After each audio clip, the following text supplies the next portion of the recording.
So we are really happy that, Jacqueline, you spent a lot of time for our patients, for your colleagues, to make things better.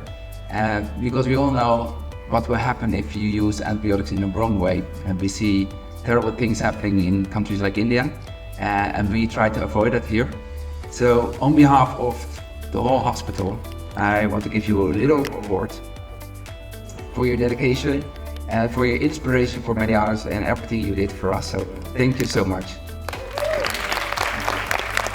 Vanuit de HOH Academy zijn we heel erg aan het inzetten op de professionalisering van de mensen in het ziekenhuis, maar ook van de mensen op het eiland en in de regio.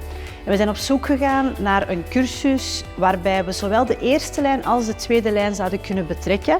We zijn uitgekomen bij antibiotica-gebruik. Het is heel belangrijk dat we een goed gebruik hanteren, voornamelijk ook naar resistentie toe. En we zijn in contact gekomen met de Antibiotic Stewardship Commission. We hebben gebrainstormd en we zijn uiteindelijk bij deze cursus uitgekomen. Het doel was om zowel de eerste als de tweede lijn samen te krijgen, om te kijken waar we de handen in elkaar kunnen slaan om elkaar te versterken. Het doel was ook om echt op 2 voor de eerste lijn en 3 dagen voor de tweede lijn heel veel informatie te geven, heel veel ook praktische zaken waar zij in de praktijk direct mee aan de slag kunnen. En ik denk wel dat we daar zeker in geslaagd zijn. Dus ik ben heel blij met de outcome en ik denk dat de gezondheidszorg hier op Aruba voor antibiotica-gebruik weer een stap vooruit kan maken. Sim, dus nós estamos tendo de afo, met name de Hulana, que ajuda nós agregar na curso como sprekers, pero também na local de antibiotica stewardship commissie. Dus het is importante para que diferentes doctores de diferentes países, pero também de diferentes especialistas para dialogar com aquilo é antibiotica correto para certa infecção, certo vírus.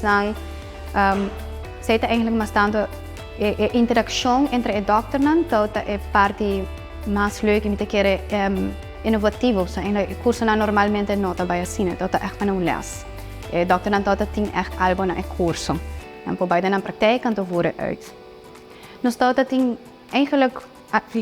temos positief feedback zo. Ik heb dat hoop en entusiasme na echt sindico dus we curso que não tá por baie to aplicar na prático me tenho visto que tu hen dat entusiasme en dan dat ik jaar mais die type de curso na aqui.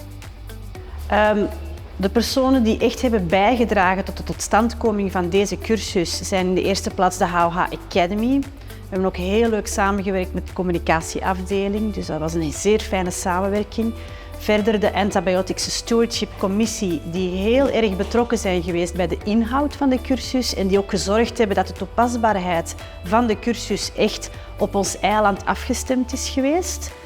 Dus we zijn ook de Raad van Bestuur heel dankbaar. Zij hebben het idee aanhoord. Ze vonden het meteen een zeer goed idee. Ze waren heel enthousiast. Ze hebben ons dan ook echt geholpen om het mee tot een succes te maken. Dus ook aan hen een heel erg dankjewel.